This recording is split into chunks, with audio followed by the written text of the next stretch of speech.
Hello, and welcome to Module 3. In Module 3, we have a brief introduction to how our assessments are designed and where educators can find critical information to best understand them. This information is laid out in resources that will detail how learning is measured in line with the curriculum scope and sequence over the course of the year and specific to your grade level content. We'll start with talking about how we build IM-specific assessments. The first thing we do is study the curriculum. It's important to note that CenterPoint assessments have been built in coordination with illustrative math, and they've provided explicit feedback on each of the assessments we've made. But in order to do that, we started by getting trained on the curriculum by them, then doing a deep study of their respective scopes and sequences. At that point, we could then do what's called a blueprint. A blueprint is an outline of how each progress check will cover material throughout the course of the year. Lastly, when we've done the full blueprint, we build each individual progress check through a mapping process, where we map out the assessments with a balance of item types appropriate to that unit, balanced with different rigorous types of items, and including modeling and reasoning items. In the end, we have a suite of progress checks that are tied to the curriculum, but are still using assessment forms and item types that are reflective of how students will be assessed on MCAP. Each step of the way, we got feedback from illustrative math to ensure that we were meeting the intentions of the curriculum. Let's now jump into a sample of an assessment blueprint. What you see in front of you is the Grade 6 Progress Check Blueprint. Please take a moment to look it over before I jump into some more specific details.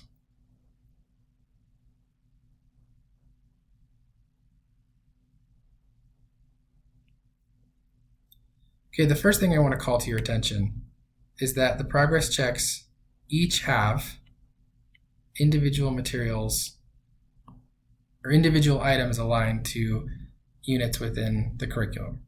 So for example, progress check 1 is aligned with units 1, 2, and 3, approximately through lesson 12, or about 53 days of instruction. Within those units, the standards that are covered will be measured in that progress check. So on and so forth for progress checks 2 and 3. I then want to call to your attention that the number of tasks and number of points possible for each assessment varies. And this is because the types of items, the amount of material, and the way we need to measure that material differs for each progress check. So it's important for you to take a look and see how will this content be measured as the year progresses. So this is a broad overview of the year. Now let's get into each individual assessment by looking at the test maps.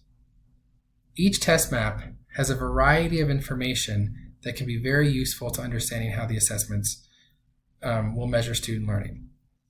First, it's important to just take a look at this, study it for a second before I jump into some of the tinier details.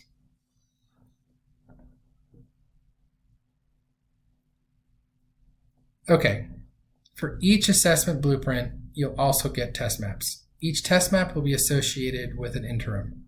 You call them progress checks. You'll see interim A, B, or C over the course of the year. Interim A is progress check 1, interim B is progress check 2, interim C is progress check 3. From there, you'll see the number of items that each assessment has and the item types. This is important to know because each item type has a different interaction, has a different type of complexity. It's important to know how students will be engaging with content through each assessment.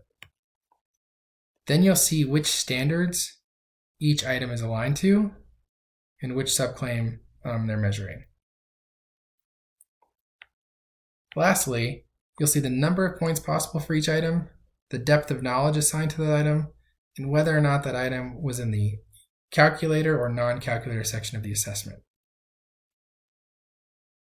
Taken together, what you have are the features of every assessment, the types of items and the content covered, and then the features of the entire assessment program with our blueprints.